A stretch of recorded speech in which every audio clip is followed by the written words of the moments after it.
Good evening, everybody, and welcome to Performance E Streaming. It is Thursday night, and that means one thing. It is the ANZCAR Cup here at Sonoma Raceway. Yes, we are in California, up in the hills of Sonoma, and it is one of those terrible, terrible things known as a road course with those big twisty corners and left and right turns. Really confusing for us oval guys. I'm as ever Mr. Carl Wilkinson with you. Joining me up here in the booth, Mark Jansen. Mark, how you going, mate? Good, Carl. Apart from, as you said, those funny things that we turn the opposite way on here tonight. I wonder how many it's going to catch out tonight with these tyres and different things that'll take a little bit of heat and go very marshmallowy very quickly. Yeah, it's going to be a tricky race. Sonoma is a track that tends to get heat into those tyres, and I'd say it's going to be heat more than wear that's going to be the main thing that's going to cause a bother. I'm also joined, of course, by Mr. Matty Hunter. Matt, how you going, mate? Yeah, going good. Going good, Carl. Yep. Yeah, as I say, it should be heat. That's the issue, not wear. And look for the lap times to speed up as the fuel burns off. The cars lighten up. That is it. Track temperature 38 degrees, so very, very hot up in the foothills of Sonoma on the track. But air temperature is only 26 degrees. That's quite good for the engines, at least. So no worrying about that. But tyre wear and tyre heat is going to be key. We're expecting probably one stop tonight, but some people could surprise us and come in, do the double here tonight, try something a little bit different. So we'll keep an eye on that one. Let's run through tonight's starting grid here at Sonoma, and on the front row it's Dyson and Stent. On row number 2 we have Lobb and Phelps. On the third row it's Lachlan Urquhart with Alexander Sheridan. Daniel Hederscheid, Neil Pearson make up our fourth row. Jai Schultz and Maddie Ray make up row number 5 tonight. On the sixth row it's Norman Clark with Stevie Dubb. Row number 7 sees Ben Henke and Shane Bowen, new name in Ben Henke for the series. On row number 8, Tristan Koch with Tom Pritchard. Christopher Tomlin lines up next to Phil Otto on the 9th row. Daryl Hockey and Brenton Henderson make up row number 10. On the 11th row, we've got Kobe Jordan and Jamie Nankervis. And starting on his lonesome is Mr. Dave Douglas tonight. So a 23 car grid here tonight. Watch out for those road course specialists, and well, one you have to always keep an eye out for is the orange car up the front of the field. Tends to be very, very quick on the road courses, but he will not run away with it too quickly because he's got Toby Stent out there, who is not too shabby himself. Watch out for Ruben Phelps as well. We know he is very quick on the road courses. Could we see some of the other DPR drivers like Darren Lobb possibly get a victory tonight and secure themselves in with a chance to get into the chase? Currently in the contendership, it's Dyson, Pearson, Stent, Hederscheid and Jai Schultz. All 5 of those drivers have victories next to their name, securing themselves a spot in the playoffs. Standing in the height of the points at the moment is Lachlan Urquhart. He's having a great season so far, heading up the championship behind, sitting in 6th position. Ruben Phelps 7th, Edward Foster in 8th, but we know that Ed will drop down those positions as he is put up his driving gloves for a little bit of time. Joshua Carroll-Walton sits in 9th and Dave Douglas in 10th. Matty Ray in 11th. That crucial P10. That's going to be the spot that is going to be really looked for. And well, tonight on a road course, you can see some drivers that may not normally get up there on the ovals getting a bit of a shot tonight, Mark. Yeah, definitely. But I'm just looking down. You know, we've got the DPR guys. Dyson, Stevie Williams is in there. Tom Pritchard in the number 15 car, he's there tonight, and he's a bit of a road specialist. You know, there's Kobe Jordan. He doesn't do too bad on the road circuits. So you know, there's quite a few guys in here that can have a good win, and also we've got to keep an eye out for that mysterious man Jai Schultz for the alternate strategy. Very much so. Cars are coming around now. Pace lap is over and done with. Watch out for the start here. It's a slightly crooked front straight. The walls are very close together. Hopefully everybody will make it through as the green flag is about to drop here tonight for round 16 of the ANZCAR Cup. We go green here at Sonoma. And already incident with Ruben Phelps and Lachlan Urquio. Ruben Phelps pointing in the wrong direction. A terrible start there. Teammates getting contact with each other. Yeah, it looks like he just got the grit power down a bit too hard and it turned him on those cold tyres, Carl. And it speared him straight across in front of Lachlan. That's it, and he's had a big hit on his teammate, Matty Ray, and Stevie Dub got caught into a really unenviable position with that. A few cars getting really out of shape. We'll go back to the replay after this first lap or two has shaved him out, but Dyson pulls away in the lead. Toby Stent's going to be trying to keep that gap relatively close by Darren Lobb as well. He's going to be hunting for a top step on the podium tonight. Alexander Sheridan having a good start, up 2 positions. Neil Pearson up 3 spots in 5th. Just looking at the big gainers, and Neil Pearson is the highest of those at the moment.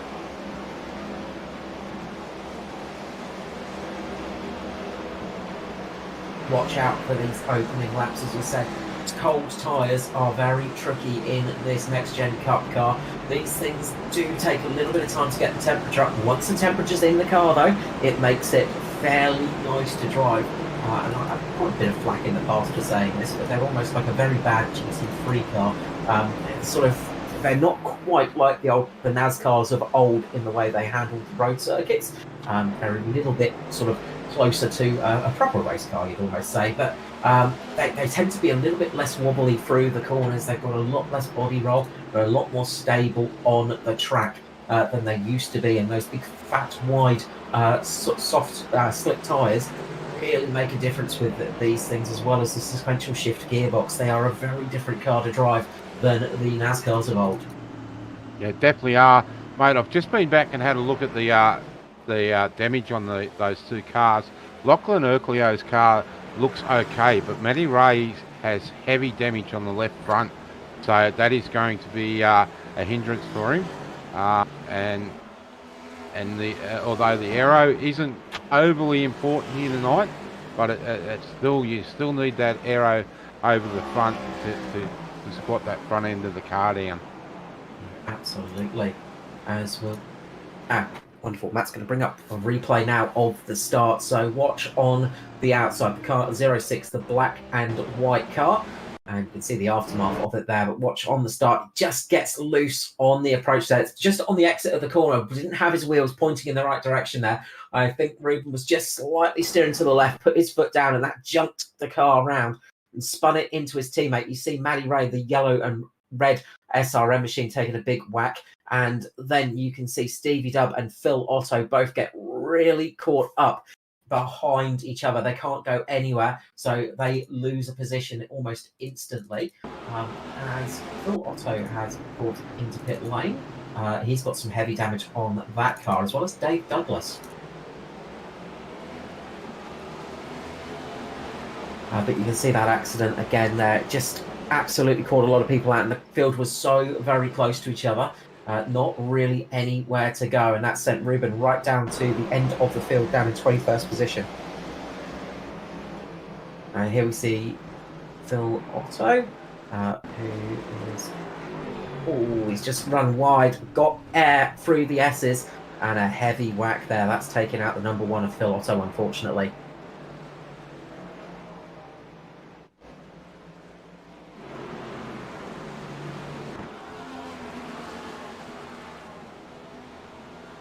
Okie dokie. So, let us continue on. It looks like Dave Douglas may just be pulling out of the race, just not feeling too well maybe, or something's not quite right with the car. A little bit further up in front of the field, Darren Lobb has managed to get past Toby Stent and is now trying to close the gap down. Toby Stent just running a little bit wide through turn 11, and that was all Darren Lobb needed to squeeze his way through the right-hander chicane there. Sorry, hairpin even. So now Neil Pearson is right behind him as they come through the S's here tonight. This is always a tricky section of track. These cars will be relatively well planted, but if you hit those curves, it will send them flying. You get a lot of air off of those curves through the S's, so you have to be really cautious. And it's very easy to get caught out in those spots.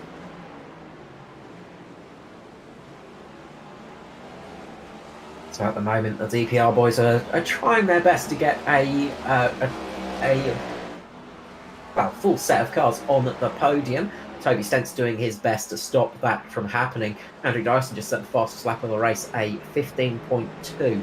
Absolutely flying out there to not much surprise, I would say. A little bit further back, you see a battle going on between Sheridan and Heddershide, I think that is. And those two fighting it out well. Alexander Sheridan having a good run at the moment in the 555 up in 5th position. He's got Daniel Heddershide all over the back of him. A car that has a lot of speed in it. We know Daniel's quite good on these road courses.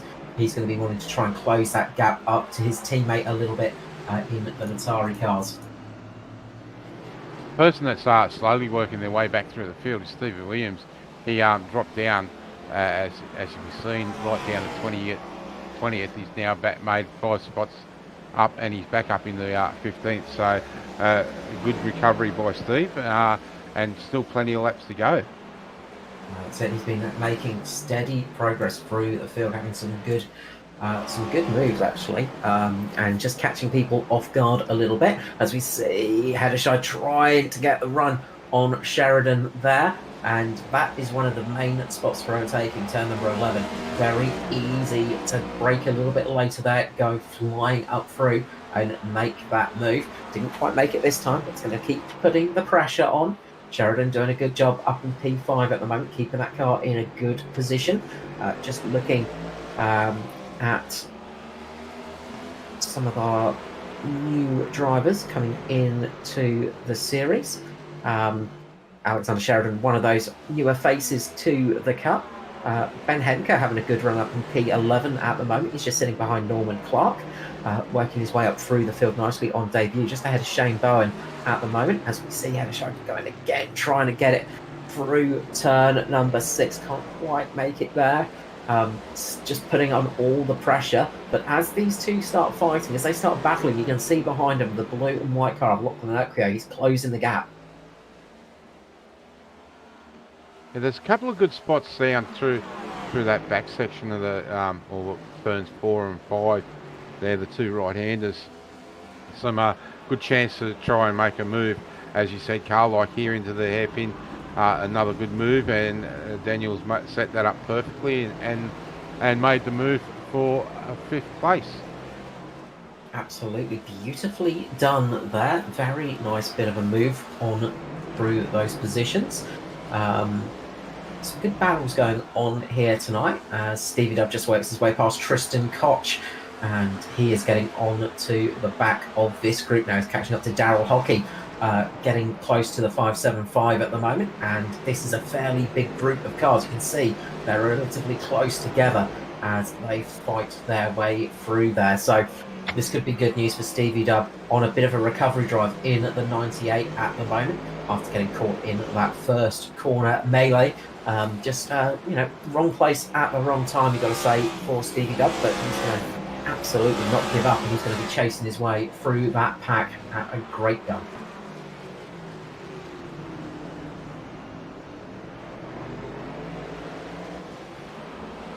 So the battle between Stent and Pearson is evening out a little bit. Toby Stent pulling a little bit of a gap over the 62 at the moment.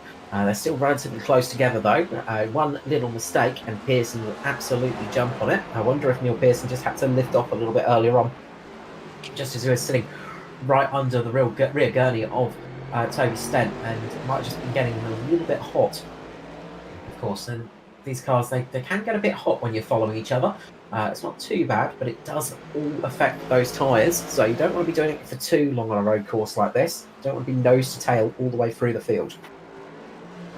No, definitely, and especially like it's not quite, air temp's not overly hot, but the heat from the track coming up and the heat from the car in front will be going into that radiator, and definitely making it a little bit warmer than he'd probably like. Indeed. A little bit further back, Tom Pritchard just made a bit of a mistake coming off the corner, and this is going to let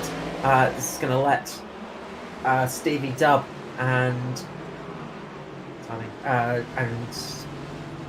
Daryl Hockey work their way through. You can see side by side at the moment. Stevie Dub getting his pass just done on the S's and works his way up nicely. A little bit further up the field, Lachlan Oakley has made the pass on Alexander Sheridan as well. And you can see Matty Ray is all over the back of the 555 at the moment in the 83.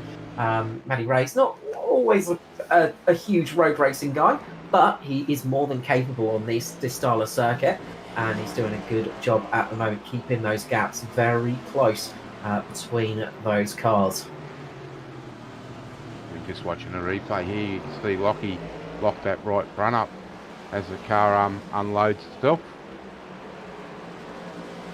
Yeah, it's so easy to lock the tyres in these cars on the road courses. I know you're not too fond of the road courses, Mark, but you do race them occasionally, and you know as well as I that these things, especially on a track that has so much elevation like Sonoma, is very tricky to get the brakes on.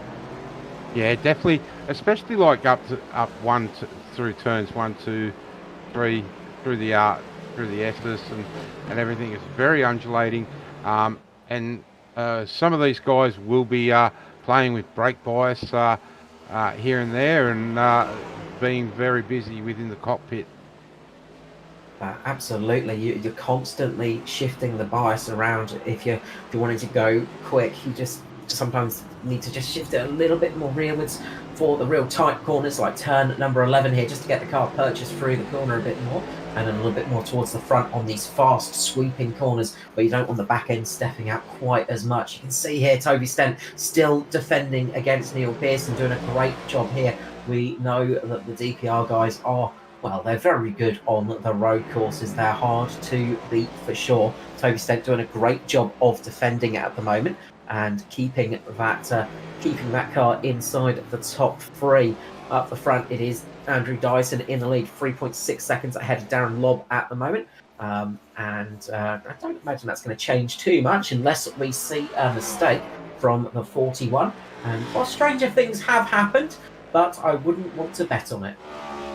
No, Dyson's really comfortable on the road courses.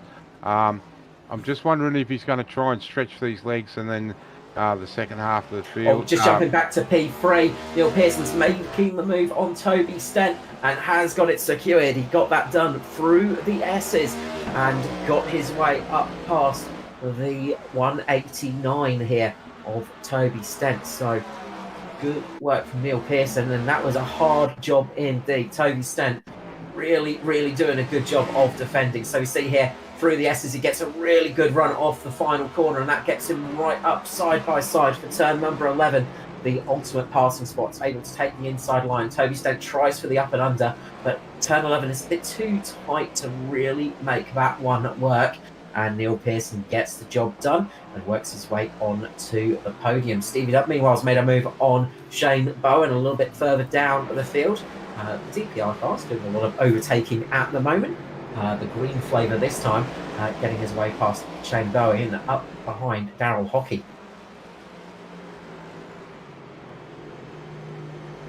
Yeah, you see that move that Pearson put on Stent. Stent just didn't argue with that. He knew he'd lost that spot, and once you get the car down on the inside, you just let it go.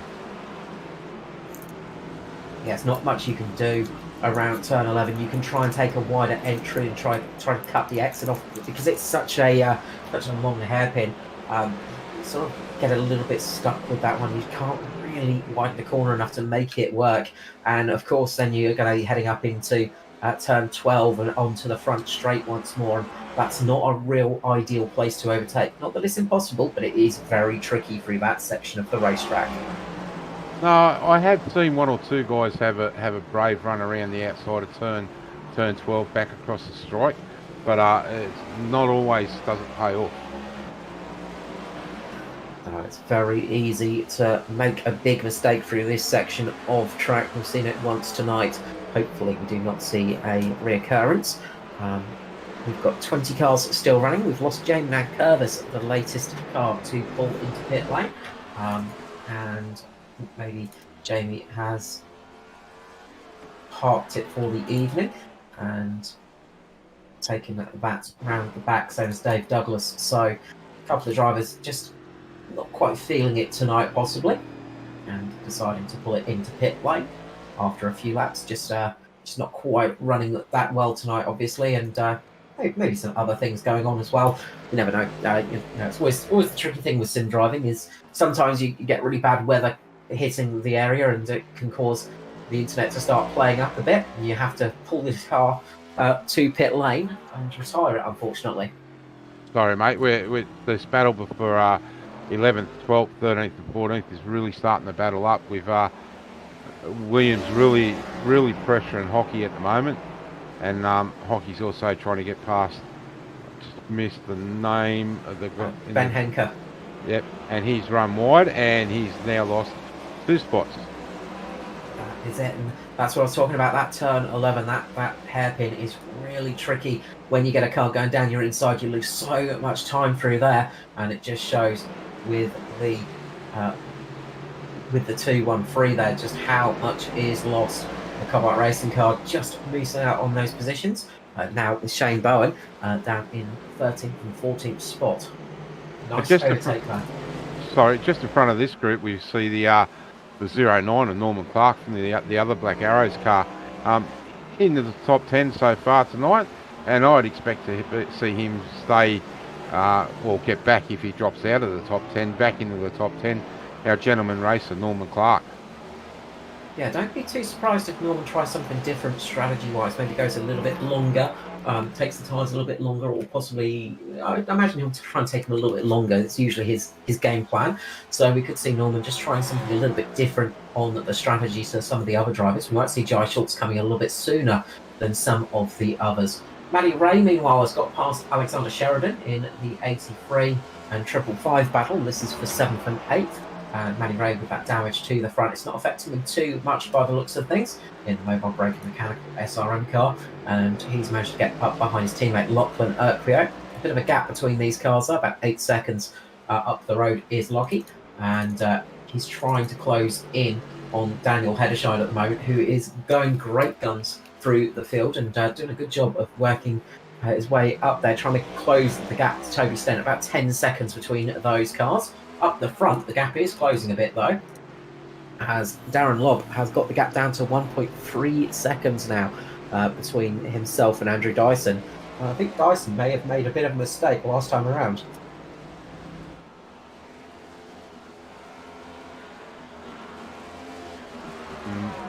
And it...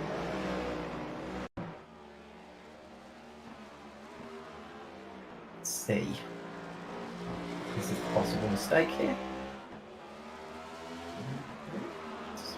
Pretty regular line. I'd say to be down through the S-bends down through here.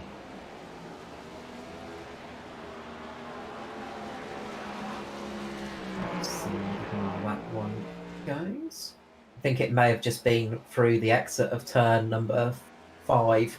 I reckon that would have been the... Yeah. That sort of section, you take a bit of a wider line through there anyway, so I think it classifies it as an off-track. But in front of our leader, a bit of a moment for Christopher Tomlin, unfortunately, in the 2-1-2. He's had a big spin through the S's, and he's being closed up on very quickly to fall down a lap here, and he comes into pit lane after he really burnt up those rear tyres. Just back down in 10th and 11th, this battle between Norman Clark and Darryl Hockey starting to heat up now, and Hockey's actually got the move done. Oh, big lock up into the back right-hander, and Williams tried to stick it up there too. Nicely done from Hockey. Although he had that big lock-up, that's going to get the heat through those tyres. He got it stopped in time and got that position made. And as you can see, Stevie Dubb all over the back of Norman Clark now, so this will be a pretty entertaining little battle, I imagine. Stevie Dubb's looking to make a bit of a move into turn 11 here. He's going to try for that late braking. Watch him go down the inside. He's got the inside line here. He's going to be able to get that corner a bit earlier. Will Norman be able to get back in time? He's going to lose another position here, possibly. Just manages to get the corner before Ben Henker can get him on the inside there. That was close to what we saw a few laps ago, but happened to Ben Henker himself. Yeah, Norman's really good up through this section, this front, first section of the track. But down that back section through the S's, he just seemed to be struggling a little bit. I don't know whether he's just trying to look after the tyres a bit more, and as you said earlier, Carl, try and run this car a little bit longer on tyres.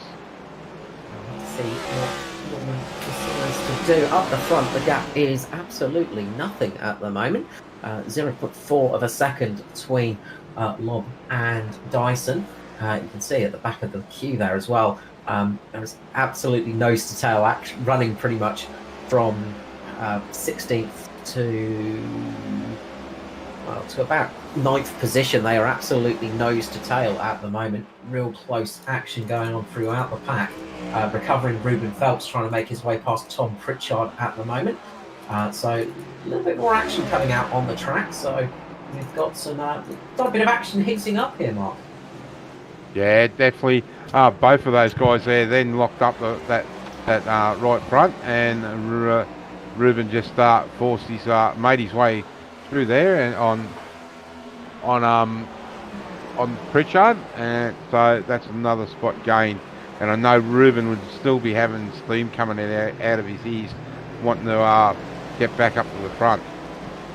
Yeah, I'm sure he's going to be absolutely furious about what happened. He's going to be furious with himself, of course, with that one, because it was just a silly little mistake. But silly little mistakes can easily happen in a race. You've got to be so cautious of this car, this track, and a race car. They can bite you in any way possible. It just goes to show, it takes a lot of concentration to get these things going in the right direction. Good fighting going on throughout the field. Neil Pearson trying to close the gap up the front. He's about 5 seconds off Dyson. Toby Stent still keeping himself within reach. He's about 9 seconds off the lead. Daniel Heddershide 18 seconds off the lead in 5th position. And then Lachlan Urquhart down there in 6th. Just about 23 seconds off that group. Some more action going on between cars down in 14th and 15th as Ruben Phelps makes a move on Shane Bowen, and Shane Bowen loses a place as well to Tom Pritchard. So lots of action going on towards the back of the pack at the moment. Lots of action, you've got to say. And now they've got the problem of the leaders are going to start closing in on this group as well in the near future, as they just put a lap on Kobe Jordan, and Darren Lobb just had a big moment sideways in the car coming through turn 11.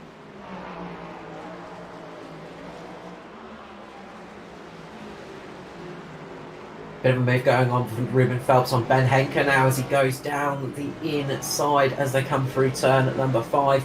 Turn number 6, I should say, as he makes the move and works his way up nicely. Recovery drive going well there, but this group is really nose to tail, Mark. Some real close action here, and this is what we love to see in racing: is real close nose to tail stuff, and it makes it tricky because you've got to defend as well as trying to overtake. Yeah, definitely. Ruben is really on a charge at the moment. He coming up to his compatriot and another Kiwi in Norman Clark. But Ruben, from dropping well down and probably 5 seconds behind the last car in the field on that turn 1 lap 1 incident on the start, he's now back up in the 13th. So he's really on the charge. And it probably looking to use these tyres as quick as he can, and then come in and throw a fresh set of rubber on and get out and get after the leaders. Yeah, that's it. We are getting to that stage where people might start thinking about coming in for a 2-stopper. But I think everybody's going to try and stick it out as long as they can to go for a single stop, because you lose so much time on a track like this. Christopher Tomlin has made his stop. He's the only driver to have made a stop currently, so he's on for a 2-stopper tonight. And he's setting some okay pace out there. The fresh tyres not really playing to his advantage, and that's kind of what we expect with this kind of car. It's the tyres. You don't really get a huge gain on fresh tyres with these things. It's more so the tyre heat. Sorry, mate. The battle's heating up for 9th and 10th between Schultz and Hockey. It's really starting to put some pressure on that Toyota of Joy Schultz. And you can see Stevie Dub just sitting back there as well, looking to try and work his way through. Hockey's had a really good run tonight. Daryl Hockey up 9 positions. He's really climbed his way through the field nicely, and showing some very good speed on the road courses, and has been showing some good speed on the ovals as well. Nice to see a new name in the Cup Series, and Daryl Hockey's been doing a great job so far of getting some solid results.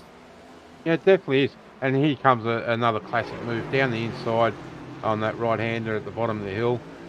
Looks, Stevie Williams is looking to make the most of it too, back down through the S's, and he does that. And he's got to be very careful going over that inside ripple strip, because you could see there it did bounce him and break him loose, and that's upset him right throughout this section of the course.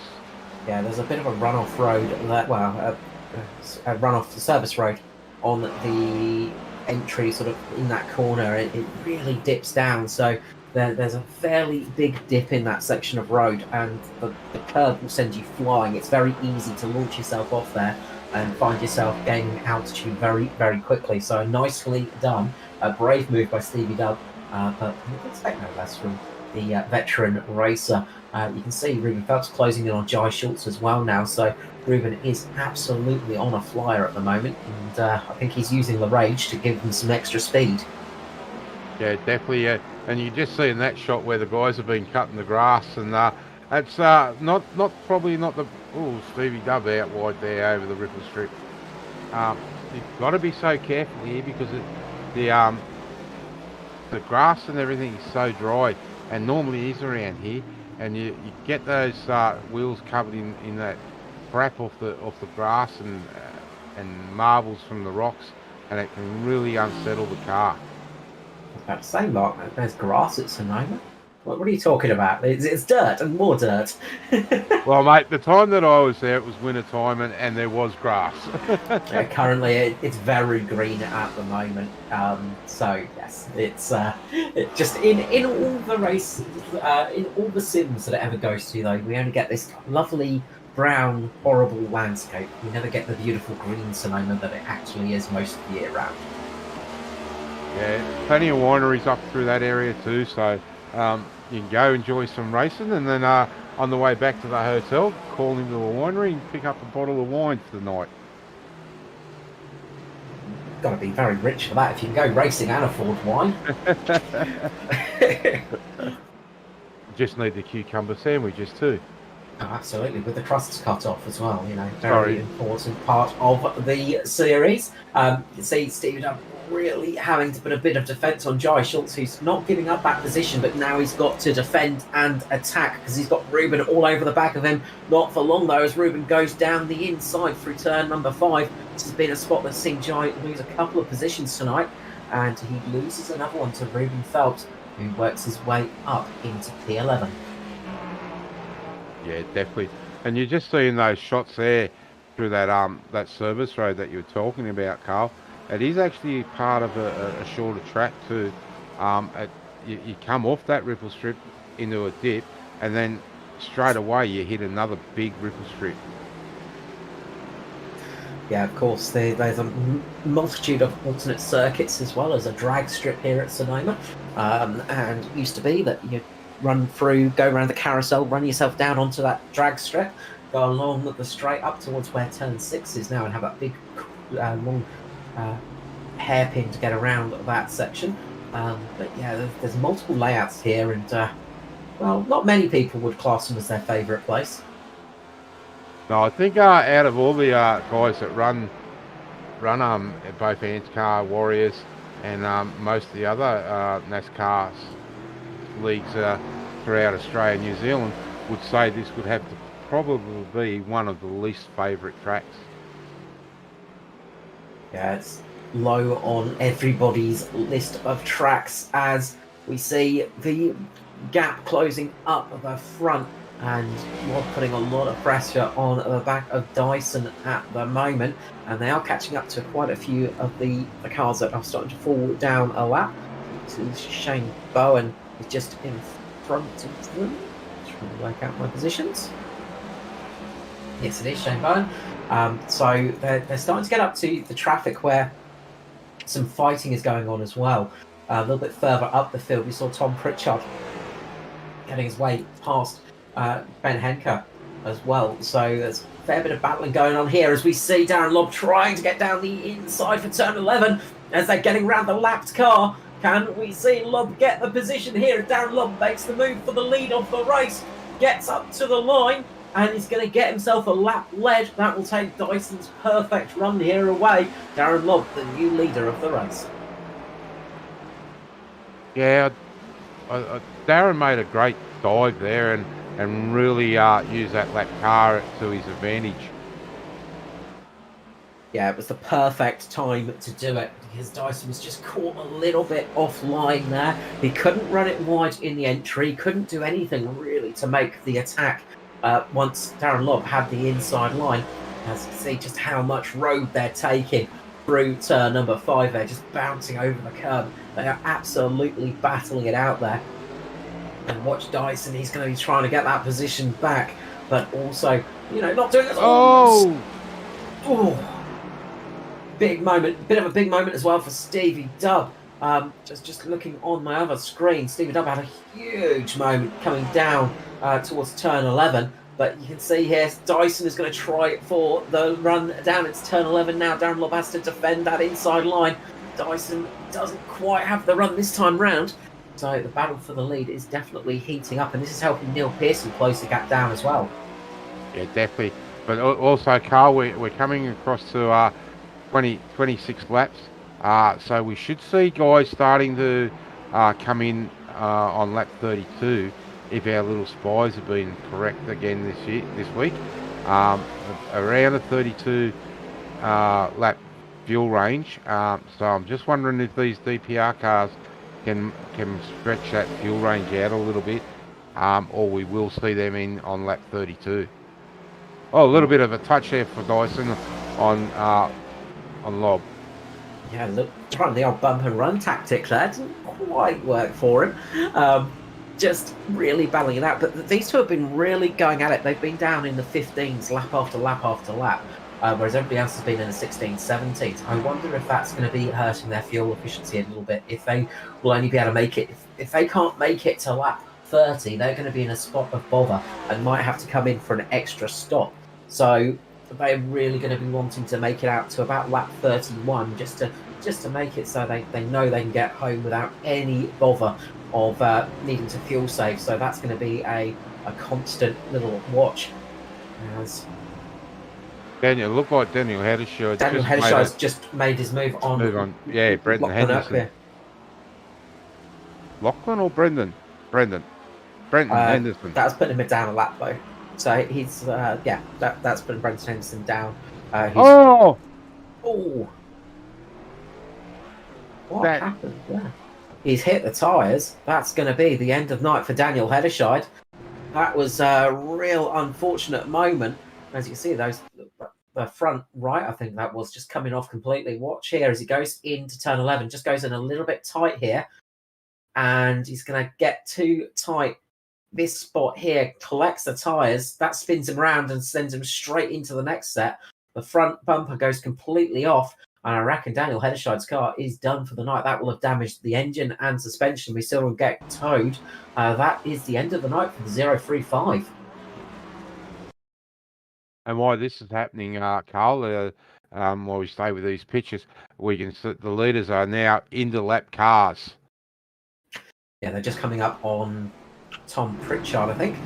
So Tristan Koch trying to take advantage of Tom Pritchard's generosity, I should say. Going through turn number 11, doesn't quite get the run, but was thinking about it.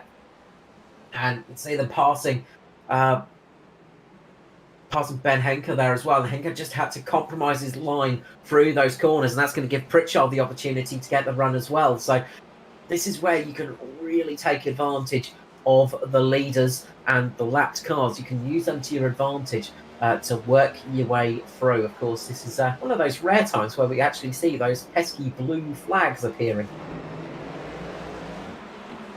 That's the other thing, reason why I don't race the circuits, mate. I don't know what that means.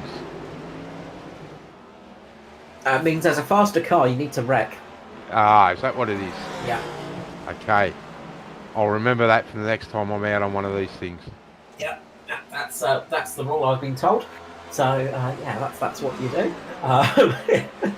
So we are lap 28, 32 laps remaining here tonight for round number 16 of 36 here at Sonoma.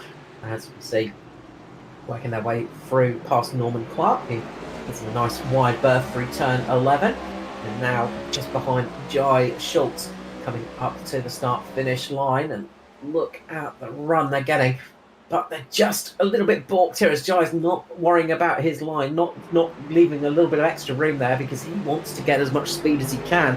This is bottling up those leaders a little bit. Jai pulls off now for the opportune time, gives them a nice wide berth and keeps up the pace. So good thing for watching Jai Schultz there. It's a really smart move because it didn't lose him much time.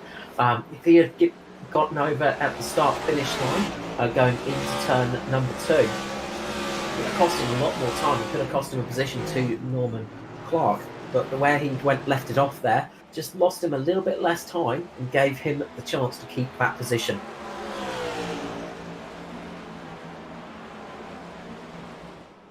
Just looking at Toby Stent, he's having a very lonely race there at the moment. He's what is he?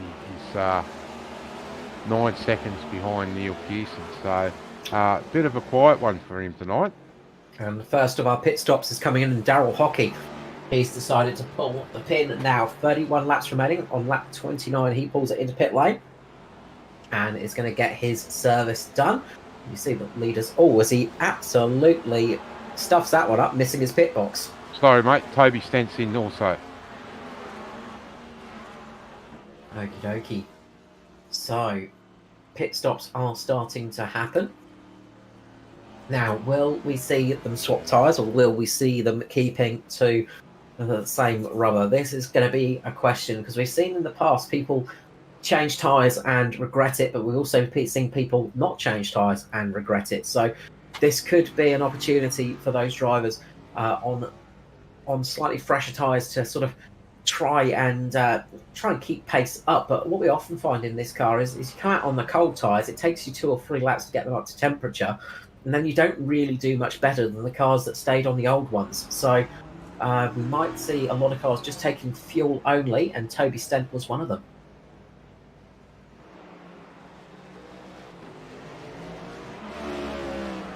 Yeah, fuel only for Toby. So he's been able to stay on the lead lap. So that's another bonus for him. Yeah. Darren Lobb's come into pit lane, but he lost position to Dyson laps ago. So he's just lost position to Dyson, and now a whole fleet of cars are coming in as they split the race in half. We've got Lobb, Schultz, Henke, Pritchard, and Koch in pit lane.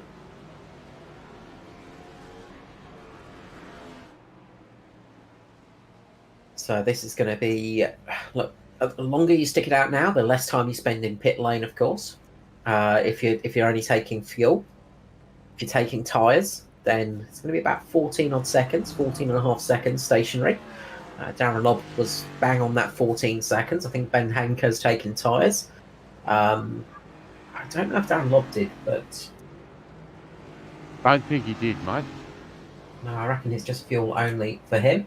So it'll be interesting to see if Dyson decides to change the tyres or if he just goes in for a top up of fuel. And, well, it'll be interesting to see if any of those people that did change tyres pays off for them.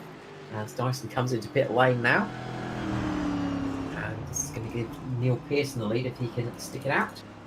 No, he's coming into pit lane as well. So let's watch the 41 here in this long old pit lane at Sonoma. It feels like a lifetime driving down here. Loses you an awful lot of time. It's about 40, 45, 50 seconds the loss through pit lane here. It's a long old time to be going at pit lane speeds. Of course, no limiters in these cars, so you have to watch your speed.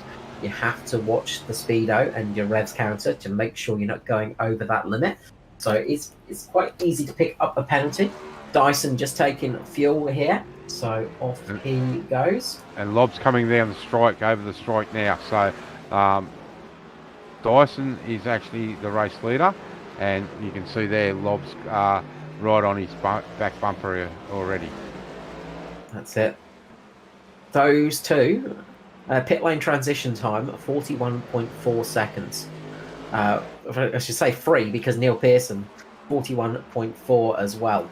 So, great job down pit lane. The DPR team doing a good job of consistent times. As you can see, Lob putting the pressure on Dyson here as they come out pit lane. And no tyre changes, remember, so they are on the same tyres they started from, so there's not going to be any difference of cold or hot tyres. Dyson's might just be a little bit cooler because he's been stationary for a little bit of time, so that might give him a tiny little bit of breathing room as they get back up to speed and get back to race pace here at Sonoma.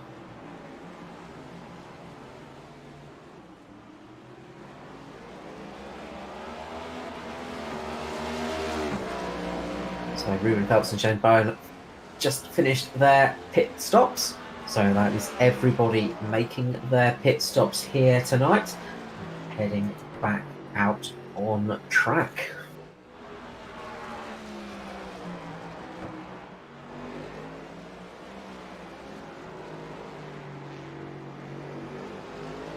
So we'll wait for everything to finish shaking up while we run through the order a little bit. But what we might do is we might do a bit of a lap on board with Andrew Dyson to get a bit of an idea of the track here at Sonoma and give us all a bit of an idea what they're going through here. So let us talk you through a lap of Sonoma at very high speed with the 41 of Andrew Dyson.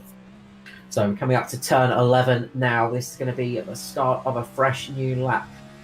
As close to the wall as you possibly can, so you can get a nice turn in here for this tight right hand hairpin onto the front straight. In commas we go, turn 12, this little kink here to the left, onto the start finish straight we go, up to the first corner, this little kink to the left we go, slightly harder corner now, just getting on the brakes a little bit, uphill for turn number 2, just getting it down to about second gear through this spot onto the power once again, heading down towards turn 3. There's a kink to the right and then it turns to the left, up the hill you go flying, over the top of the hills, turn number 4. Watch for the exit because it's very easy to get on the dirt there and find the car spinning. Down towards turn number 5. Watch Dyson take all the space he can on the exit here. Goes close as he can to that wall to get the speed down towards turn number 6. This right-hander gets up behind one of the lapped cars here. We get Alexander Sheridan, I think. Real close here through the S's. Right, left through these S's. All pretty much high speed, just a little bit of a lift. Not much braking needed. It's more so just lifting off the throttle, letting the car brake down, slow itself down towards turn number 8A here. This right hand, turn number 10 we are. That right hander now towards turn number 11 again. And down we go again. And you see how tricky it is when you're running so close with each other. It's so easy to have a moment through those corners. And you can see there, Dyson just gives a little bit of a love tap to the that lap car to say, "Hey, move out of the road. I'm the race leader. Let me through." Absolutely. As we may have lost Darren Lobber, unfortunately. I'm hoping it doesn't clean it up, but I think it might do in the near future that Darren Lobber has been lost. It looks like he's had a connection failure, which is a big shame because he was really running well up in P2.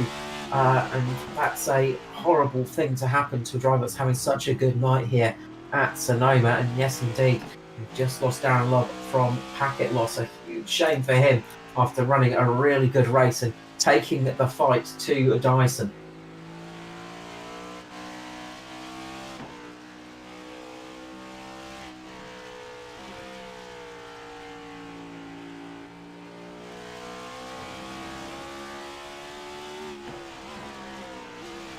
So it's a big shame to lose Darren Lobb from this race. As we're watching from the back of Andrew Dyson, he just gets past his teammate there, Stevie Dubb, lapping everybody up to P6 now. Ruben Phelps is next on the hit list. He's got a good couple of seconds, but he's going to have that gap closed down to him in the near future. So Ruben Phelps is the final car on the lead lap at the moment. 25 laps to go here tonight as they run through at the moment. So not too bad for SRM. They've got 4 cars in the top 10 at the moment. That of Lachlan Urquhart, Matty Ray and Ruben Phelps. So good night for them after a disastrous start where Ruben Phelps got his tyres spun up on the start, went into that man, Lachlan Urquhart, and then found himself tapping noses with his team leader, Matty Ray. So Ruben Phelps having to do it the hard way, having to work his way through the field. But SRM taking advantage of a good night and keeping themselves quite close to each other. The other good thing though, Carl, is the 4th car of SRM, and Brenton Henderson is still out there running around in 15th. So he's started 20th and he's up 5 spots. And good news, the number 99 is, I think, was back out on track, and hopefully connection issues are fixed for the 99. Hopefully we'll be seeing that car working his way back up through the field. Darren Lobb, really unfortunate with a connection loss, a big shame for him, but could still find himself getting inside the top 10. It's not going to be easy, but he's got some good pace in that car tonight, so we'll see what kind of recovery he can do in that car. Meanwhile, Neil Pearson trying to close the gap on Andrew Dyson. He is setting some incredibly quick laps as Dyson is just cruising along. The last time around, it was a 14.9 for Pearson, a 16.1 for Dyson. So we'll keep an eye on that gap. I think a lot of it has been down to lapped cars for Dyson as they come through and work their way back into this race.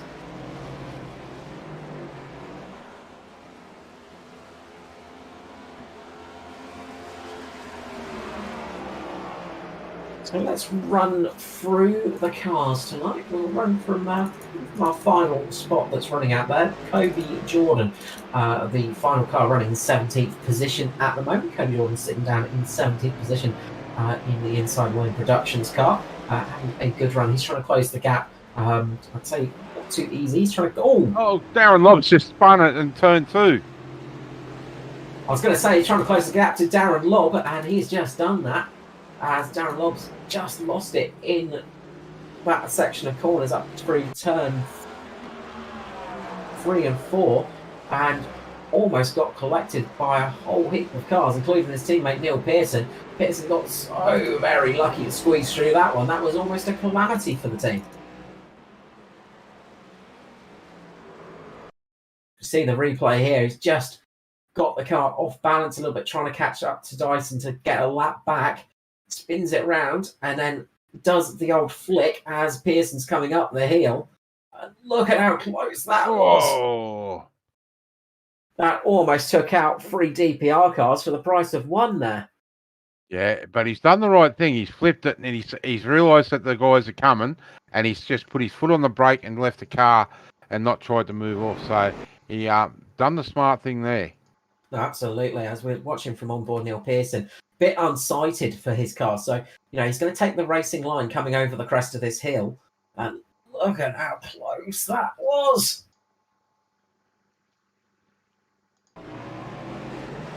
It's such a tricky corner because you come up there unsighted, and if that car had stayed stationary, it would have been a huge smack, and the rest of the cars would have followed. So that was very, very close to a absolute disaster there, but good job from the drivers. Yeah, definitely a job well done by all those guys. And we can see now Pearson coming up to put a lap on sixth place Ruben Phelps. Yeah, it's getting to the stage where I'd say Toby Stent's safe, but Lachlan Aquio might be getting down a lap in the near future, so lapping all bar the top three. So let's run through the standings as they are. We'll try that again. Hopefully Yeah, I we was won't going to have- say, do you want to try that again? Yeah. So as I say, Kobe Jordan down in 17th position, the final car running in the race tonight. He is trying to close the gap back up to Darren Lobb, who had that big moment. Darren Lobb getting out in front of him. Then it is Brenton Henderson for Lob spun SRM. again. Oh, Lobb has had another moment. It seems every time I try to do this, it is bad news for Darren Lobb, isn't it? Really, every time I try and cover this one, Darren Lobb has a moment. What's happened here? Same place, so just Same thing. He's just got that inside ripple strip too much, Yeah, and that leading edge. It doesn't look like they're much bigger than any other ripple strips on any other track, but I can tell you, Carl, they are big here, and if you hit them the wrong way, it will exactly do what it's just done again to Darren. that's it. They're classic curbs in fact thing that you really shouldn't be using them too much. They're there to just tell you where the edge of the track is and not really meant to be used. So let's continue our run through and see if we can make it a little bit further this time round. Brenton Henderson for SRM sitting in 15th position, cruising along nicely, up 5 positions from where he started from, same as Kobe Jordan, both up 5 positions. Shane Bowen is sitting in the same place he started in P14 at the moment, but cruising along relatively smoothly in the 308. Tristan Koch having a good run tonight in the 550, up 2 positions. He's trying to catch Ben Henker. You can see this battle is getting close to each other. Ben Henker on debut tonight, having a solid run for the first time in the Cup cars. He's up in P12 at the moment, trying to defend a hard charging Tristan Koch. Norman Clark sits in P11, where he started, and he's currently sitting in that spot, cruising along and doing Norman things, but keeping that car clean and out of trouble in the Black Arrows car. Jai Schultz is sitting in 10th position at the moment. He's lost 1 spot in the race, and I'm sure he's going to want to try and get that back in the near future. You know, Jai does not give up. He is constantly fighting for those positions, and he's trying to catch Daryl Hockey, who's coming into pit lane. Daryl Hockey is pulling it into pit lane again. I wonder what's happening here for the driver of the 575. He was up 10 positions. He had made some great gains in this race, but he's pulling it into pit lane for the second time, 12 laps after his stop. So, yeah, odd one there. I wonder if he's bringing it in for a penalty. Maybe it's a stop-go penalty because no incidents. Wonder if he just misfilled it. So, yeah, I'd say it was fuel. Yeah, he was only in the box for 5.6 seconds, so that was only a couple of litres. Yeah. So something there that's weird. We know iRacing there's been a couple of instances where the fuel's not got in the car and you've had to come in to get another fill. So I wonder if this has been a case where the crew chief's not quite filled it up enough and he needed to come in just to get a couple of extra litres here tonight. Anyway, we'll try and continue on our running. So, Josh Schultz up into P9, Norman Clark P10. P8, Alexander Sheridan. He is running in 8th at the moment, having a solid run out there, and doing some solid racing in the 555 tonight. And we've seen Combat Racing having some good entries. It's nice to see that team coming in to the Cup. Stevie Dubb in the Mean Green Machine sits in 7th at the moment. We saw him get caught up in the opening lap incident. No damage to his car, but he lost a whole heap of positions at the start. But since then, he's managed to get himself back up to his original starting spot and 5 places higher, sitting in at 7th. Ruben Phelps, the man that caused that first lap incident, He got on the gas a little bit too early, but is recovering well here. He's managed to get himself back up through the field, and he's got a fair lick of pace in that car, as he proved in qualifying. He's getting up right behind his teammate, Matty Ray here, trying to get past the team leader.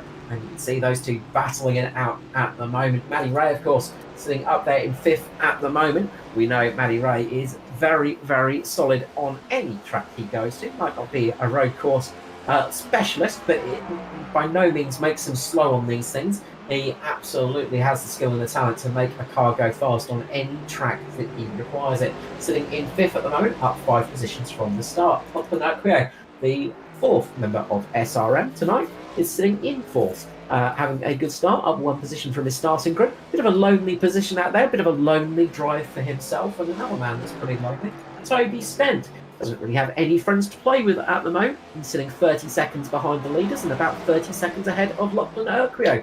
Solid drive from Toby Stent, working his way up into 3rd and keeping that position relatively well, albeit from the misfortune of Darren Lobb. Neil Pearson sits in 2nd position. We expected Neil to be running well, and he is indeed. He's 5 seconds off the lead, been having a solid run tonight. Didn't have the best qualifying session, but he has had a good race, making himself up 6 positions into 2nd place. And the man that started from pole, currently sitting in 1st, to no surprise really, is Andrew Dyson. We saw him having a bit of pressure put on him by Darren Lobb, but unfortunately some connection gremlins cost us that battle, and Andrew Dyson is now keeping the car going at a fairly good pace. Has the fastest lap at the moment as well of a 14.409. He is keeping that car running at a fairly good pace and keeping it in 1st position.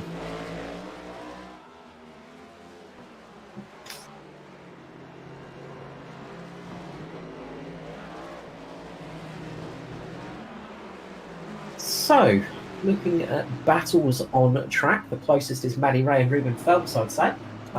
Those two are really going great guns, and Ruben Phelps is trying his best to get past team leader and trying not to get any more damage on over those cars as well. Yeah, the last thing these guys would want to do now is touch again for a 2nd time in the race. Yeah, I'm sure that's going to be on Ruben's mind, and Ruben won't go too easy though. We know Ruben; he's a fairly aggressive driver. He likes to get those places, and I'm sure if Matty Ray makes the slightest hint of mistake, Ruben will go flying up there and make the pass as soon as he can. They're being caught by Neil Pearson at the moment, and Neil's about to put a lap on both of those 2 cars as well. Currently, we have 4 cars on the lead lap. Lachlan Urquio, the final of those cars. Lockie's got about 15 seconds until he sees Andrew Dyson knocking on his door.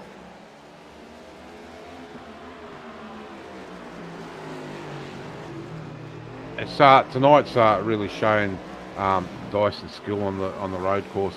He just seems to take to these like duck to water.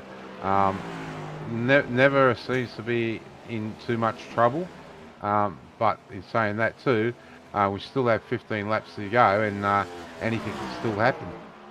Can indeed. It's a good battle shaping up at the moment from 11th down to 13th. Ben Henker having a good run up in 11th. He's got Tristan Koch all over the back of him, so he's having to keep an eye in his mirrors. And Daryl Hockey is also catching up to these 2 cars. We've seen Hockey have some really good pace tonight. Bit of a weird pit stop for him, having to come in just for a splash of fuel. As Dyson just sets the fastest lap of the 14 dead. I just lost my whole train of thought there when that came up. I'm just like, tyres are probably getting a little bit warm. No, they're not. But the cars are getting lighter, of course, as the fuel burns down. That's still impressive. 14 laps to go, and he sets the fastest lap. Yeah, very, very good from Dyson, and he's nearly a second faster than Neil Pearson on that last lap. Although Neil did have some some traffic to contend with. Oh, Hockey just touched the wall coming across the strike there, as you can see. And he's into it again. Oh, very, very close. This battle is really... Oh, Tristan Tristan! Koch has gone around. As Koch made the move, he got past Henke through turn 11, but did not last as he got up over turn 2 and the back end just stepped out on him. Just caught the dirt on the exit of that corner. Yeah, just put that right rear out over that ripple strip, and it's just turned him as he's got on the loud pedal. You see there, just run wide out on the grass, puts his foot down, and it just turned him. Unfortunate, nothing he could do about it. Once that starts to go there, it's a sayonara. Yeah, that is a big shame. He was having a really good run tonight, but one little mistake is all it takes.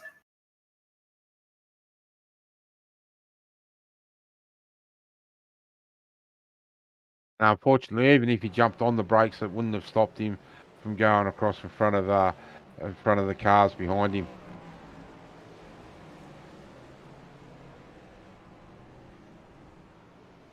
And you can see there the slick tyres do not like that grass. No, it do not indeed. Just getting that little bit over the edge, and that is all it takes.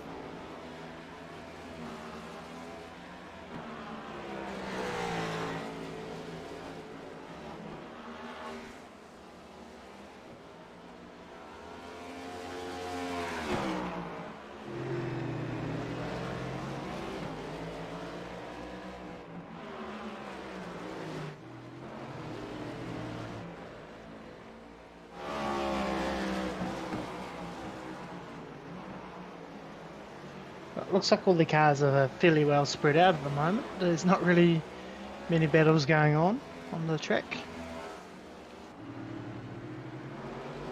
No, they're pretty spaced out. As there's that battle going on between Hockey and Henke, but that's sort of evened out a bit now. They're sort of all building up a fairly big bit of room, and even the battle for 5th and 6th is spread out a little bit. Room's just dropped off a little bit from the back of Matty Ray's car.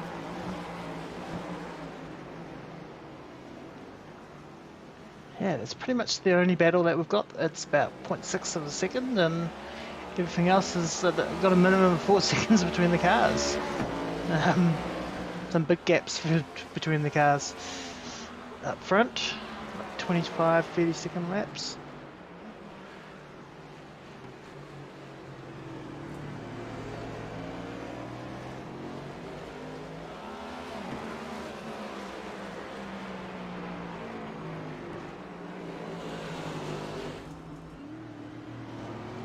Yeah, lots and lots of gaps. We've got 10 laps remaining.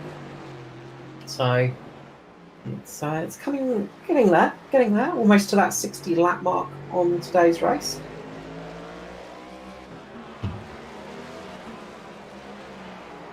Yeah, a little bit longer than the advertised distance. Yeah. We think the advertised distance was 45 laps, so there might have been a slight little error on the setup, which made it a 60 lap race.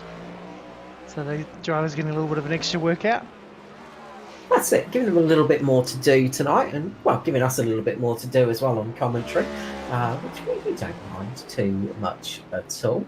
But yeah, lots of a little bit longer. As oh my word, Andrew Dyson just dropped it into the 13s, 13.9. He is absolutely gunning for it at the moment. Yeah, it's the. I say it's a problem. Other people, I guess, would say it's not a problem, but these tyres just don't give up, unfortunately. No. And tyre dig is a part of motorsport,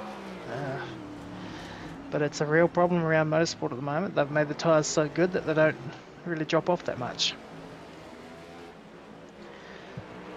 And of course, these cars are just now you just don't change the tyres on them because they just get better and better. They don't wear out. You got to keep the heat out of them, and but they don't wear. And this is what you get. So now you're getting low fuel loads in the tank and 50 laps worth of practice, and now you're going to start seeing some really fast laps. Yeah, that's it. And well, Andrew Dyson is really going for it at the moment. And look, he is so good on these road courses, and it just means other people have to lift their game a little bit. And we've seen that through the past. We've seen people absolutely getting better and better on these road courses. And one I'd sort of point to at the moment is Matty Ray. Like, you know, as I said, he's good on most things, but he's absolutely had to work on these road courses, and he's really improved over the years on it. And as the levels of as more and more fast people come in, other people have to raise their game a little bit, and they have been doing it, which is great to see. It is, yeah. There's been 4 drivers that have sort of stood out for me tonight who've really looked to have increased their pace. Uquajo, Raymond, Phelps, all from one team, and then Stevie Williams as well. So those 4 have really stood out to me. They've really sort of stepped up their pace, it feels like, on road courses. Maybe they're doing a lot more practice. That's it. Well, that's one of the things about competition and, well, fast guys, is it makes other people need to improve a little bit as well. And as I said, it's great to see that improvement coming along. It's so nice to see people improving and improving as they go along. Yeah, it definitely is. And again, Dyson's lowered the best start time. He's now down into a 1:13.9. Yeah, we were just talking about that, Mark. You know, just absolutely going for it. And well, this time around it's a bit slower, a 17, and I think he's just letting those tyres cool off a little bit and just getting that back to sort of. As I said, it's more about the heat on these tyres than it is the wear, and it is very frustrating that they don't seem to wear as much as other tyres in other NASCARs, but. As is the way with these very low-profile tyres, they tend not to wear the same as the old-fashioned, 14, 13-inch sort of tyres, which have a lot more sort of surface area and gave a lot more suspension to them. Yeah, definitely. Like the last gen, Gen 6, we definitely wouldn't have got 30 laps around here on a set of tyres.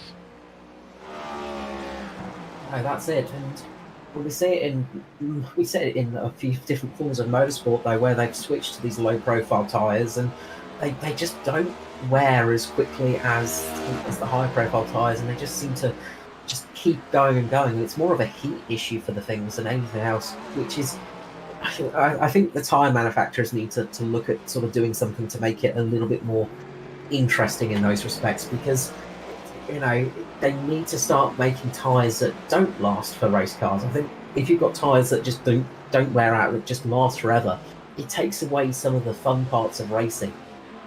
Just give them more horsepower.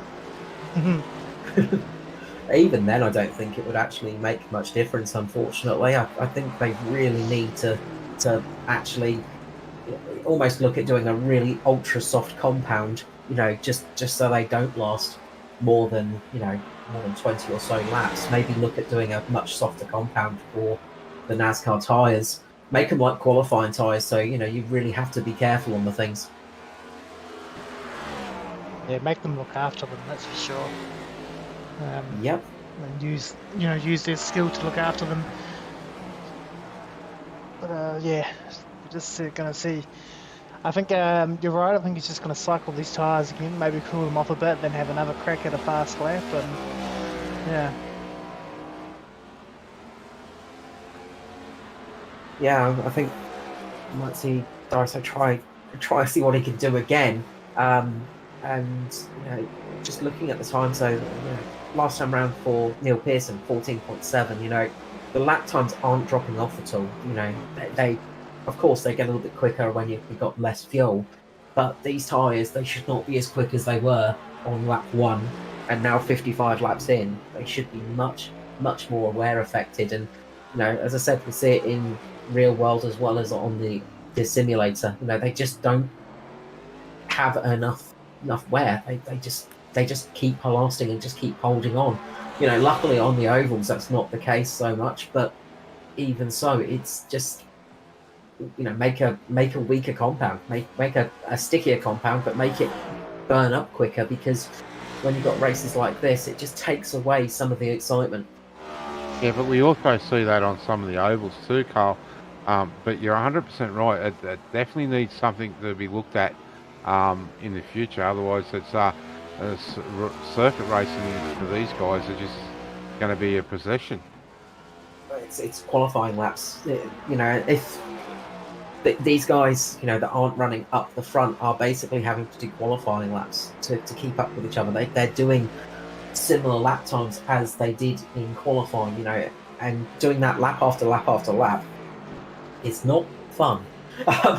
Some people enjoy that kind of driving of the car, but it takes a lot out of you, because you're having to really, really go for it all race long. Whereas in a car that uses up its tyres a bit more, you have to just be a little bit more cautious. You can't fight it constantly in the way of, burning up those tyres. You have to preserve them a little bit. And drivers like Norman Clark here, who's just defending against Daryl Hockey, Norman is one of those drivers that is very good at looking after tyres and getting a race car home that's not necessarily going to get it home otherwise, but he can drive it in a slightly different style and take advantage of that.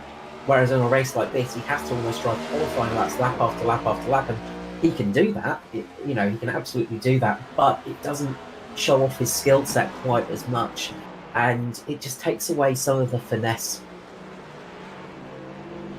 Yeah, and also it's not interesting for our spectators. That's like I've said before, it's a possession. There's no thought has to go into it. You just drive as quick as you can, come in, put fuel in it, go back out, drive as quick as you can again. And it's definitely not what I call motorsport or racing. Well, we saw the perfect example of what we're talking about earlier this year with the Thunder race at Coda, where we had 5 cars battling out for the last sort of 10, 15, 20 laps for the win. And it was the 2 cars that had initially started out that sort of ran too hard on their tyres, and they sort of faded a little bit, and then the cars that saved their tyres a little bit at the start of the stint came through. But that was a really good, close, hard racing for a number of laps, and that was all because of the tyres. Yeah, absolutely. That Coda race is still one of the best races I've ever called. I had the privilege of calling it. It was fantastic stuff, and as you say, it's all down to the tyres. And unfortunately, when it's a race like this, where it is more down to driver endurance than it is to driver, it's more down to driver endurance than it is down to sort of skill, sort of saying, because you've got to have the endurance to do those qualifying laps, lap after lap after lap. Whereas most of us really don't have we don't enjoy doing qualifying laps, lap after lap after lap. That's not why we race. We go as fast as we can in a race car, but we also want to, be able to try and preserve things and not have to. You're driving it on the limit constantly, but when you're driving a race car that is racing, you're not always having to put 100% effort in when you're trying to save tyres. You ease back a little bit, whereas in this, you have to put 100% in on every single lap. Yeah, you should have to pay a price. If you're going to do 5 qualifying speed laps in a row, you should have to then pay a price on the end of that run. Whereas with this car, you don't. There's no price to be paid. Whereas that Thunder race at Coda, we saw that the guys that ran too hard early paid for it later in the stint.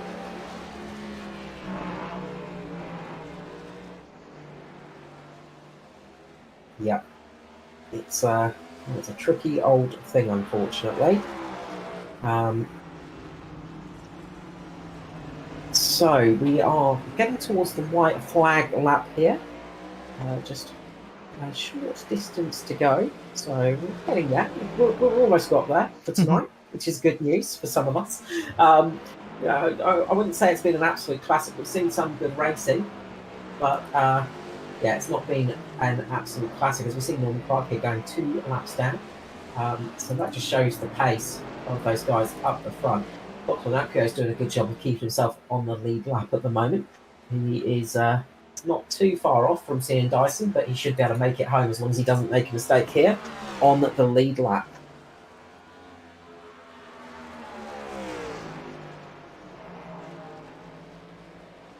Again, the closest battle we've got is still Matty Ray and Ruben Phelps, teammates.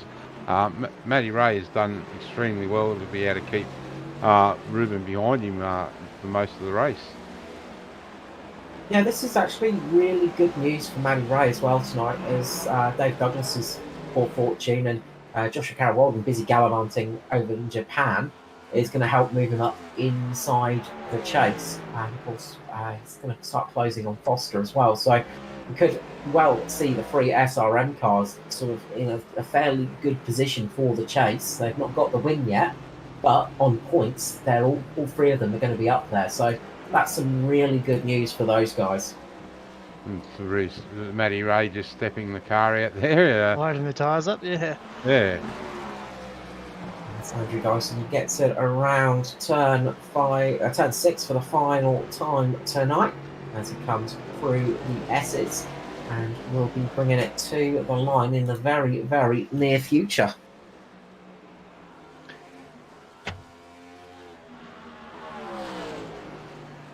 Coming up was Lachlan makes a mistake there. Lockie's going to drop down a lap, but he's going to hold on to that position. So he's dropped a lap down, and he looks like he may have even lost a tyre there, but he's kept it going as Dyson takes it to the line and takes victory here at Sonoma. It's Andrew Dyson taking the win here tonight. Neil Pearson bring it home in second spot. Toby Stent is in a very lonely position in third, but I would say that's secure in itself now, as he will be going up towards the line and won't have any fear of Lachlan Okio getting past him. And Matty Ray and Ruben Phelps are about to cross the line as well for 5th and 6th position. Matty Ray brings it home in the solid P5 for the mobile brake mechanical SRM car, with his teammate Ruben Phelps just behind him. SRM 4, 5 and 6. Toby Stent for Natari, pulling in and bringing it round the corner and about to cross the line and take third place here tonight. And a very, very solid run from Toby Stent, getting himself on the final step of the podium. Yeah, good work for Toby, the only Natari car out there tonight, or surviving Natari car anyway, to get third. Ben Henker had a good run in his first time out in a cup car. He brings it home in P12 tonight, and a solid first run in this car for himself. I just heard him over the radio saying it was the first time in this car as well, so he's got to be happy about that position. And Dyson, I'm sure, will be lighting it up here on the Toyota Sonoma sign and doing his best to do some artwork for us. Mark will be encouraging him to do the burnouts on that Toyota logo. Oh yeah. As what is Dyson going to be drawing here? That's the question. We may not be able to broadcast it.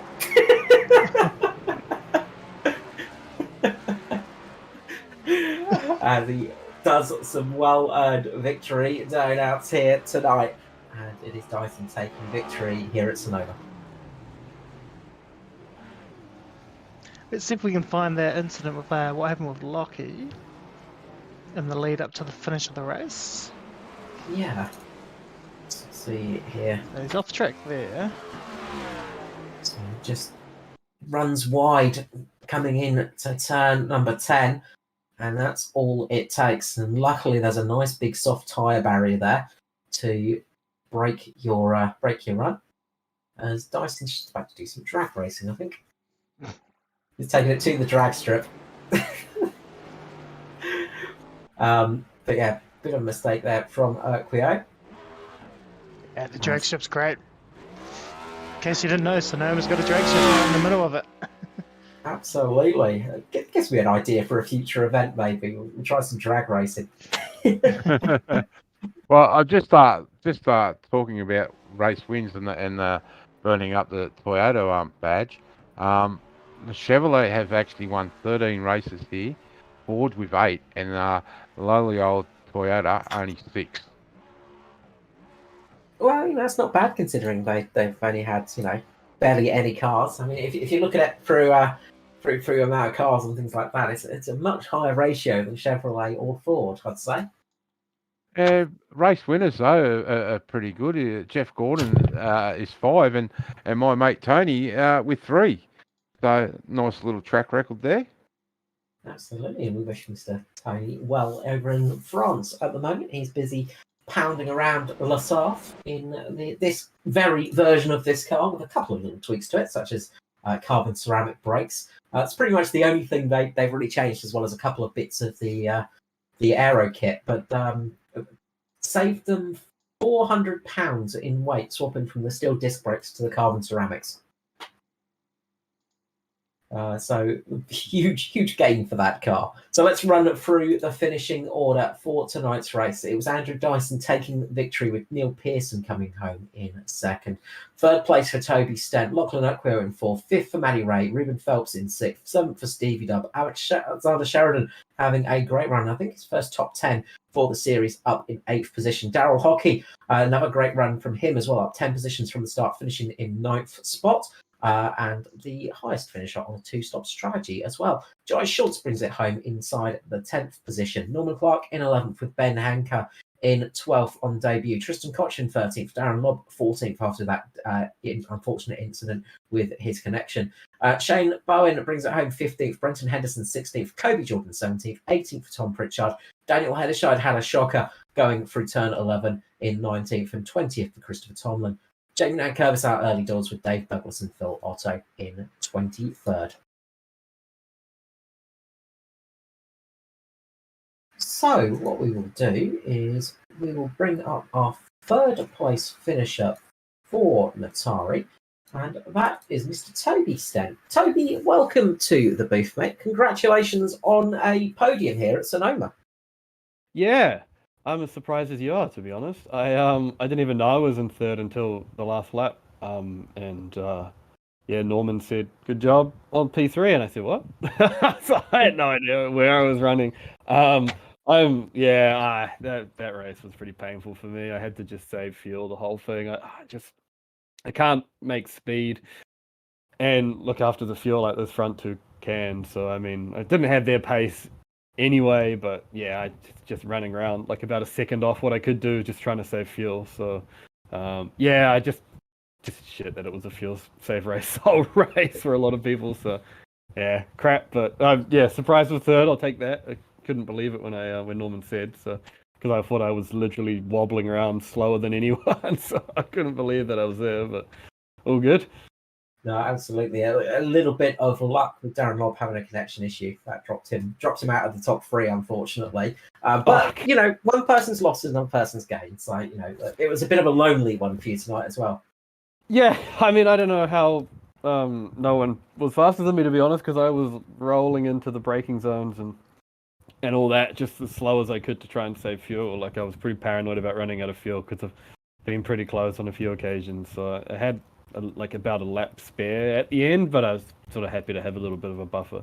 But yeah, I don't know, man. I got to figure it out, because natural, like when it's a fuel race from the start like this, it's stupid. But sometimes with the way that yellows fall and stuff like that, like you'll naturally get a fuel save race. So for when those ones happen, I really need to figure out what I'm doing, because I can't do that, because it's not good. Like, you can't compete with DPR if I'm going to be a second slower than I can be, because I'm using so much fuel. So I've got to suss that out. You've got to get the old economy working. Yeah, it's not easy to do, but I'm sure you will get it there. I mean, as you said, these boys have had a lot more practice than you as well. Little bit. So, which is all good. So no dramas, man. Like I said, it sort of kept me occupied, right? Because it's a long race when it turned into 60 laps. That's a long way around here, and it's a pretty hectic track. So it's actually not. It probably worked out all right, because I was just driving to a fuel number and cruising the whole time, and trying to hit that fuel number every lap was sort of keeping me occupied, and then obviously not driving the car on the edge or anything like that. So it was pretty easy to drive it, like literally just cruising, trying to hit a fuel number. So that probably helped, to be honest. I had something to keep me occupied, and I didn't have to hustle the car every lap. So yeah, probably sort of, sucks I couldn't run with those guys. Well, I probably wouldn't have anyway, to be honest. But it probably helped in one respect, such a long race, to sort of keep me occupied worrying about the fuel. Look, congratulations tonight, Tobes. Well done indeed on a podium tonight here at Sonoma. But before I let you go, the usual thing, I love the shout out to sponsors and people in general. Go for it, mate. Yeah, Natari, Autosport, obviously, Ed and Dan, and obviously JCW is away for a couple of weeks, but we'll be looking forward to having him back. Turbo Alpha Japan, Fully Flawed, and Growth Odyssey is our lovely sponsors, so thanks to them.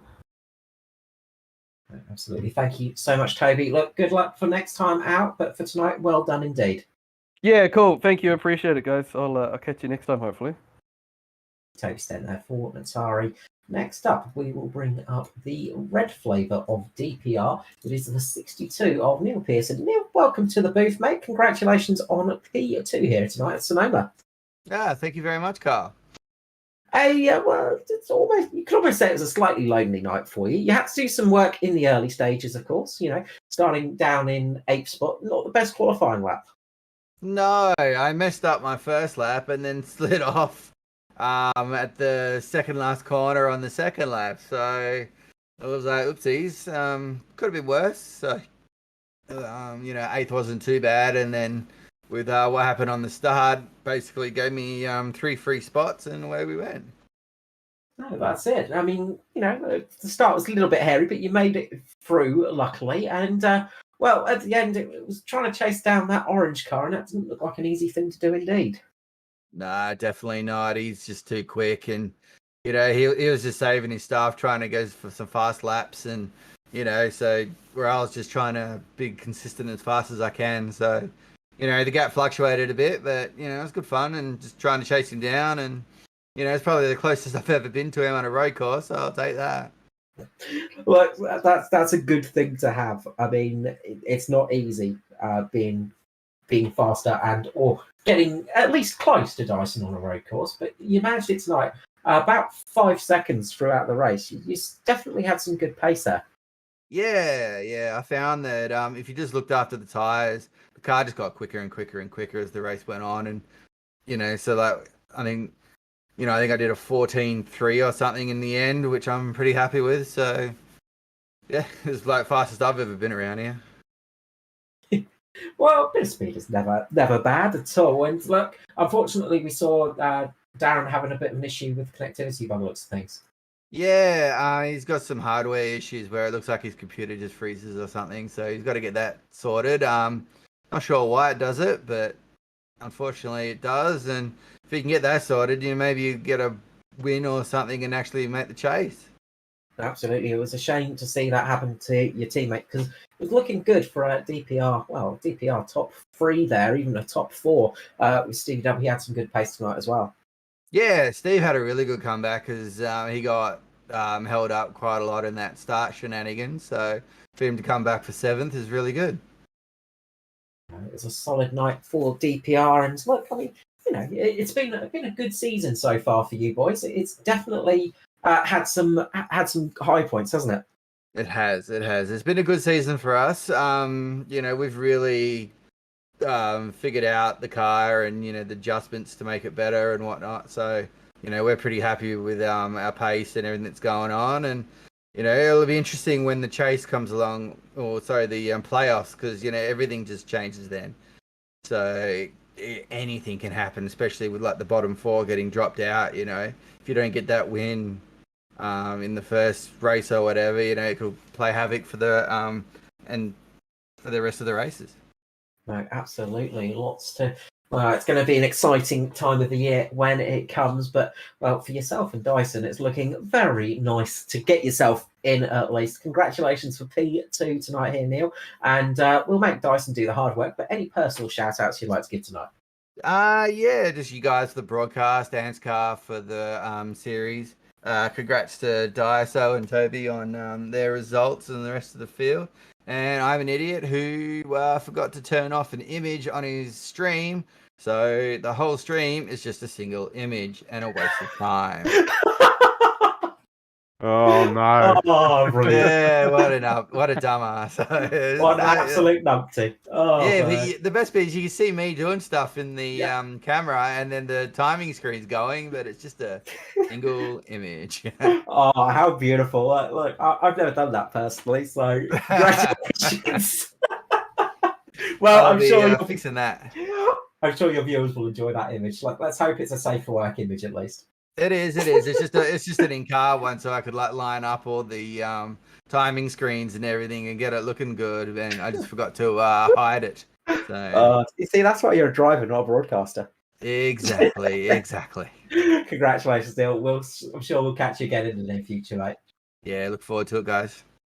Neil Pearson there for DPR. And finally, we're bringing up the man that, set the fastest lap, won the race, and qualified on pole. It's Andrew Dyson. Dyson, welcome to the booth, mate. Congratulations on the win here at Sonoma. Hey guys, hey on. Thanks, man. I mean, it's not unexpected to have you in the booth on a road course, but tonight it wasn't plain sailing. We saw your teammate Darren Lobb putting you under a fair bit of pressure and snatching away that chance for a clean sweep by leading a lap. Yeah, he was. I was sort of doing my thing, just running at my own pace, and every now and then I'd try and go a bit quicker. But for the most part, I was just running at my own pace, and he was going a bit quicker pretty much the whole time. And yeah, he got to me and had a bit of a bomb. And yeah, we're not going to take each other out, so off he went. And then I sat behind him a fair bit. Then he realised he probably wasn't going to quite get an extra lap that he needed. So he basically let me know that he was going to roll off and feel safe a bit somewhere. So I got back in front of him again, and then unfortunately he had that incident with his computer, I think it was. So yeah, that's a bit of a shame because we were having a good little race. Yeah, it was entertaining stuff. We were enjoying it up here in the booth, and as was said to Neil as well, it's a shame to see him drop out because it was looking good for a top 3, possibly a top 4 with Stevie Dobbs' pace as well tonight for you guys. You had some really good pace out there, and you yourself absolutely leading the charge, but the teammates are definitely getting closer. Oh yeah, man. Neil's actually like there was a championship a few years back, probably maybe 2.5 years back, that Neil won in GTE. So he knows how to drive around these left and rights, that's for sure. So I don't doubt Neil's ability. And Daz, he comes from road racing too. So no, it's good to see. I mean, obviously you must have done a lot of big changes to the car in the pit stop. yeah, slammed some fuel in it and sent it. We were talking up here in the booth. We're not huge fans of these tyres. We saw yourself set your fastest lap about 40 odd laps into this, 50 or so laps into this race. The tyres, they just don't die, do they? No, but I think you can overheat them. I mean, I think you can overdo it a bit, but they definitely. I mean, the trend is still that they get faster and faster and faster. Did an open setup race at Coda, last time that track came around. And that was like a full length race, and we didn't change tires, and it got faster and faster and faster up to a point. And then it was like maybe 5-6 laps to go, and I was trying to catch up to some guys, and the tires really sort of fell off. I think I was pressing on a bit too hard, so I think you can overdo it a bit, but yeah, the fact remains they do get faster and faster as you go.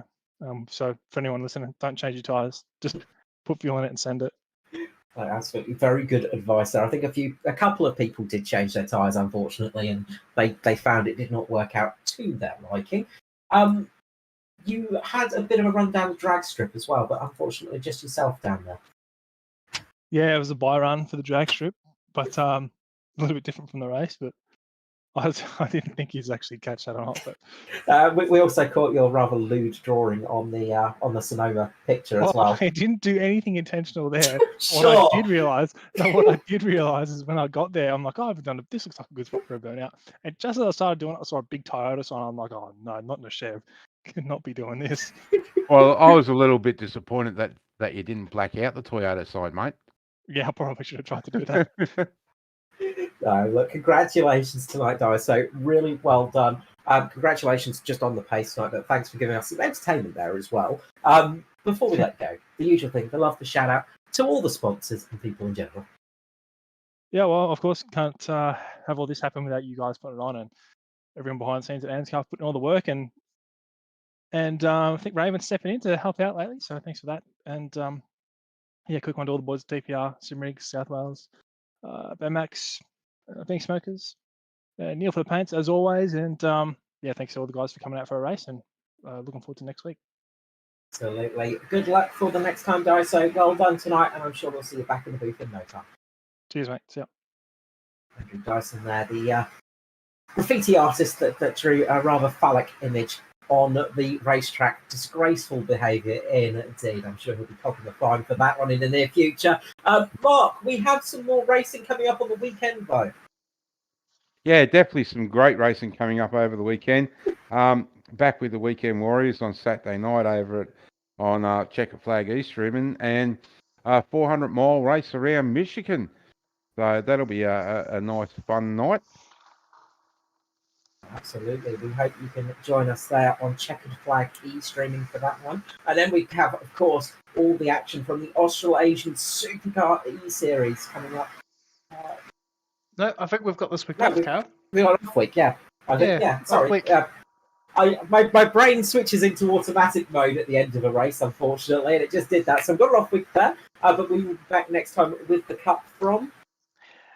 Let me show you. Actually, I will put the image up. Nashville Super Speedway.